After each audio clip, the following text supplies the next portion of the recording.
आज बघतोय उन्हाळा स्पेशल थंडगार मठ्ठा। नमस्कार, मी स्वातीज किचनमध्ये तुम्हा सर्वांचं खूप खूप खूप मनापासून स्वागत। आज आपण अगदी लग्नाच्या पंक्तीत मिळतो तसा थंडगार मठ्ठा कसा बनवायचा ते बघणार आहोत। नक्की बनवून बघा। चला तर मग लगेचच सुरुवात करूयात। मसाला ताक। तर मसाला ताक म्हणजेच मठ्ठा बनवण्यासाठी इथे मी अर्धा किलो ताक करून घेतलेला आहे।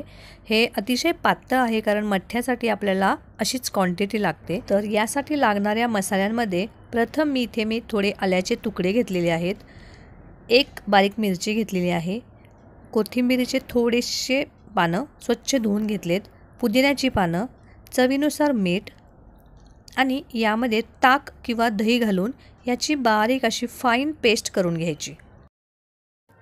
एकदम बारीक पेस्ट झाली की ही पेस्ट आपल्याला या ताकामध्ये घालून घ्यायची।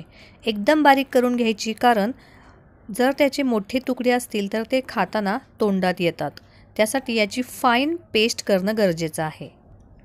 व्यवस्थित मिक्स करून घेऊयात आणि एक चमचा साखर घालून घेऊयात। साखर घालून झाल्यानंतर हे एकसारखं हलवून घ्यायचं म्हणजे साखर मेल्ट होते। आता चवीनुसार यामध्ये साधं मीठ वापरलं तरी चालेल किंवा काळं मीठ वापरलं तरी चालेल। मसाला बनवताना सुद्धा आपण मिठाचा वापर केला होता, त्यानुसारच मिठाचा वापर करायचा। व्यवस्थित एकसारखं हलवून झालं की यामध्ये एक चमचा जिरा पावडर घालून घेऊयात आणि परत हे व्यवस्थित एकसारखं हलवून घेऊयात। हा मठ्ठा जास्त घट्ट नसतो आणि अगदी पातळ नसतो। उन्हाळ्यामध्ये शरीराला थंडावा देण्याचं काम हा मठ्ठा करतो आणि जिरा पावडर ही अतिशय थंड असते, त्यामुळे जिरा पावडरचा वापर करूयात। आता यामध्ये थोडा पुदिना आणि थोडी कोथिंबीर अगदी थोडी बारीक चिरून घालायची। आता एका रवीच्या साहाय्याने हे व्यवस्थित घुसवून घ्यायचं म्हणजे जिरा पावडर जे मसाले घातले होते हे या ताकासोबत एकजीव व्हायला मदत होते। मिक्स करून झालं की हा मठ्ठा एक 10 ते 20 मिनिट झाकून ठेवायचा म्हणजे सगळ्या मसाल्यांचा अर्क यामध्ये उतरतो। 10 ते 20 मिनिटांनंतर आता याची टेस्ट यामध्ये उतरली की हे गाळून घ्यायचं।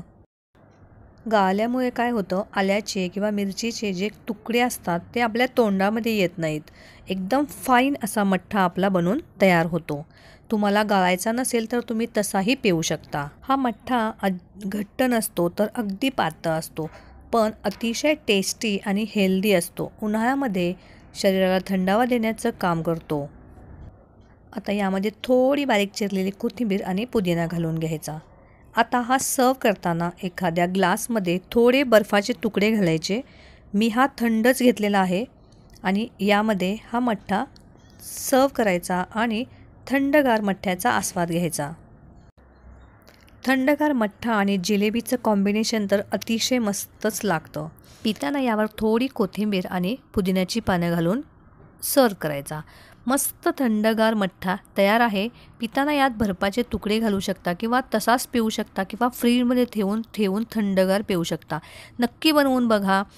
तुम्ही बनवलेला मठ्ठा कसा झाला हे मला सांगायला विसरू नका। स्वातीज किचनवर नवीन असाल तर सबस्क्राईब करायला अजिबात विसरू नका। व्हिडिओला लाईक करा, तुमच्या मित्रमैत्रिणींसोबत शेअर करा। परत भेटू अशीच एक नवीन आणि मस्त रेसिपी घेऊन।